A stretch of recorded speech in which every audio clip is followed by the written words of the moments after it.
Olá, meu amigo e amiga, estamos de volta com o nosso Portal do José, trazendo novidades, notícias muito importantes, que vão definir algo que eu tenho sempre usado aqui nos nossos últimos encontros: tomadas de decisões em relação a encruzilhadas que estão se apresentando, principalmente para o governo Lula, para o presidente da República. Bom, pelo menos existem escolhas e caminhos a serem tomados. Mas existem outros personagens que não têm esse tipo de escolha, como a figura do inelegível, que já está num caminho, e não tem como voltar atrás desse caminho, que está o levando para a Papuda, Bangu 8 ou outra instituição prisional congênere. Junto com ele está indo a Suorcrim. E como em tudo que ele toca algo de ruim acontece, os advogados de Bolsonaro hoje foram colocados publicamente numa revelação que mostram que também eles estavam se comportando como membros de um Orcrim.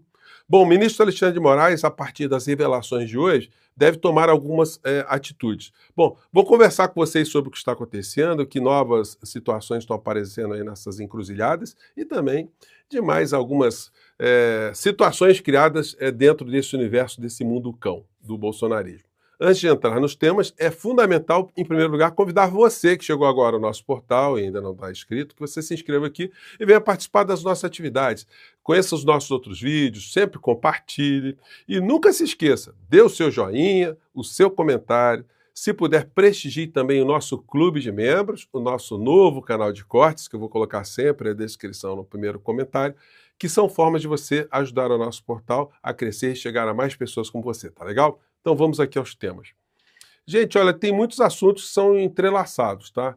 Mas eu começo aqui com algo que eu tenho comentado aqui com vocês, que está ganhando cada vez mais força, né? Felizmente, pessoas estão cada vez mais tendo a mesma percepção que nós aqui no nosso portal estamos tendo. E uma dessas pessoas é o Reinaldo Azevedo, que vocês conhecem. Escreveu um artigo hoje. Mota atropela governo em Congresso soberano, entre aspas. Hora da luta política, Lula. Enfim, o Reinaldo percebe também que o governo Lula, o presidente da República, está diante de encruzilhadas. Ou ele vai capitular, ele vai deixar de ser presidente. Aliás, é um sintoma que muitas pessoas estão identificando de uma doença que está ganhando força dentro do Congresso Nacional, que é a desconstituição do Instituto Presidência da República. Eles estão querendo impor aqui uma espécie de parlamentarismo orçamentário. Ou seja, o governo já não vai poder definir absolutamente nada. Quem define tudo são os gangsters que estão lá no Congresso Nacional. E isso é absolutamente inconstitucional, porque o nosso sistema é o presidencialista, é o presidente que é eleito para dar direção ao nosso país. Bom, mas essa é uma discussão que tem essas nuances acadêmicas, mas elas mexem também com uma questão estrutural. Afinal de contas, para que serve a presidência da República?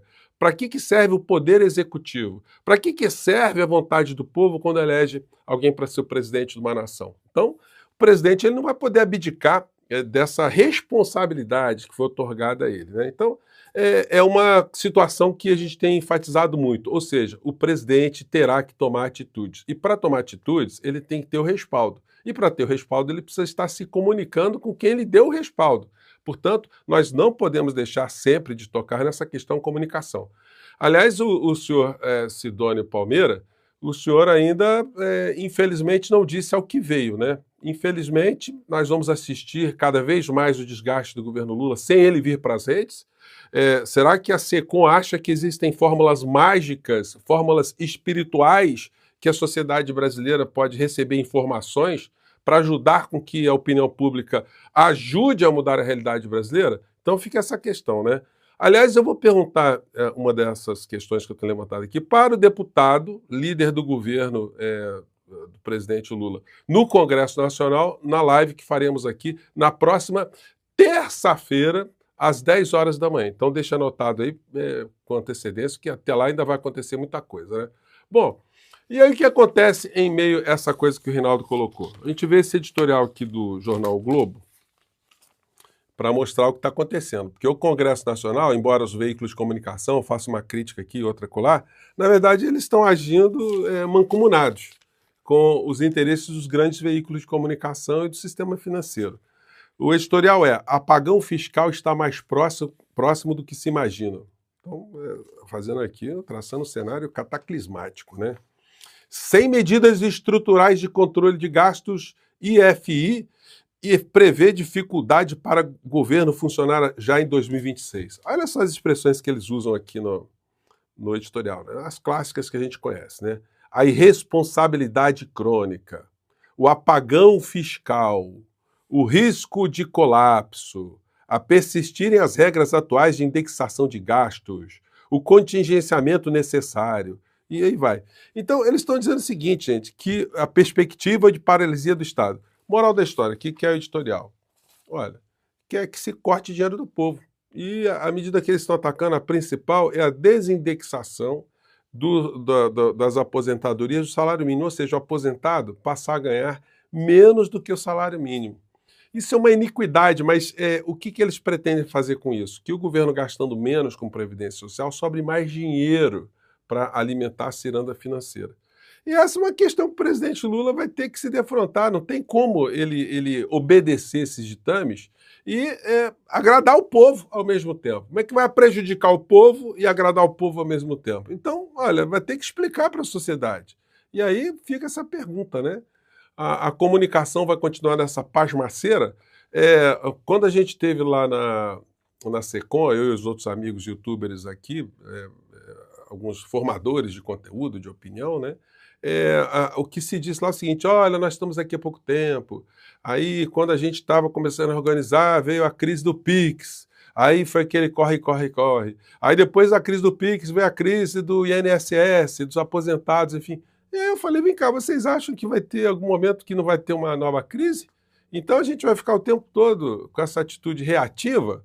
Não dá, né? O presidente tem que vir antes dos problemas. Se ele tivesse todos os dias nas redes, a cada nova questão ele começava de manhã cedo já explicando, aconteceu isso, aconteceu aquilo, tomamos essa atitude. Então, ele pautaria tudo aquilo que se debate aqui no nosso país. Mas como isso não acontece, então a gente fica a reboque no meio dessa história toda. Mas olha, não vai ter jeito não, o presidente vai ter que vir para o embate, né?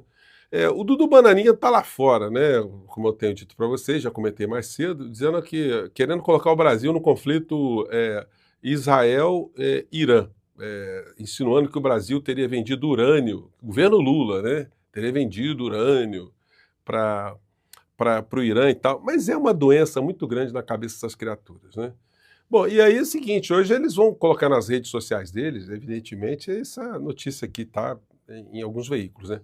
Deputados dos Estados Unidos pede a Rubio sanções contra Moraes. Nossa, agora vai ser a redenção para essa gente toda, né? O ministro Alexandre de Moraes vai sofrer sanções, vai perder o cartão de crédito, não vai mais poder ir a Disney, a tal lei Magnitsky, né?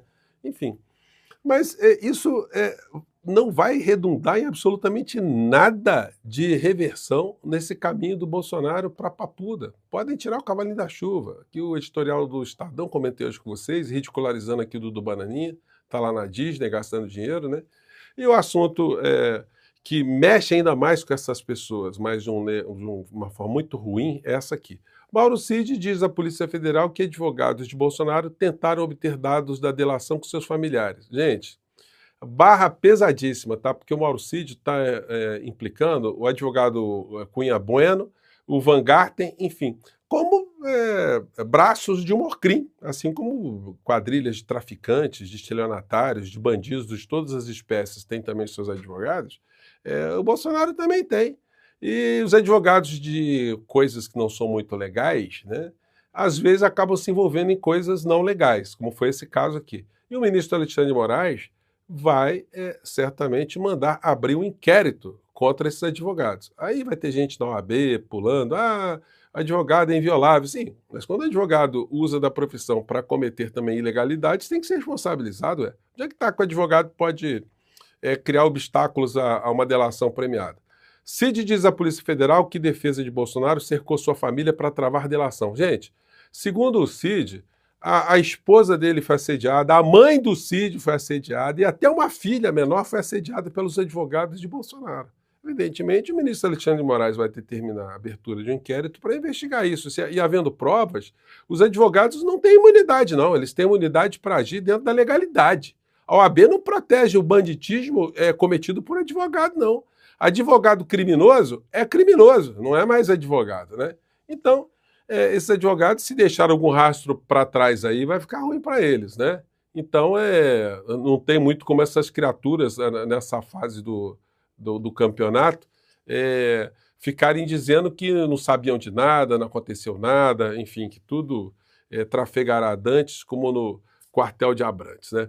Então, gente, são situações que estão sendo postas aí com muita satisfação. Eu estou vendo que mais pessoas estão se engajando nesse alerta em puxar o presidente da República para tomada de decisões, e as tomadas de decisões significarão que ele fará alguns enfrentamentos. Seja enfrentamentos com a lógica do mercado, a política econômica, que ainda está em curso aqui no nosso país, que está obedecendo uma série de padrões do neoliberalismo, seja no enfrentamento dentro do Congresso Nacional, dessas orcrins, seja no enfrentamento do bolsonarismo nas redes sociais através do desmentido que o presidente da República pode fazer todos os dias estando nas comunicações. Porque se isso não acontecer, o enfraquecimento será muito grande, gente. Nós estamos aqui para ajudar a chacoalhar, né? E eu acho que a gente vai conseguir aí ter novidades muito em breve aí nessa nossa luta, né? Gente, eu fico por aqui mais uma vez. Um grande abraço. A gente volta no próximo encontro. E olha, as filas estão andando, tá? Um grande abraço. Tchau.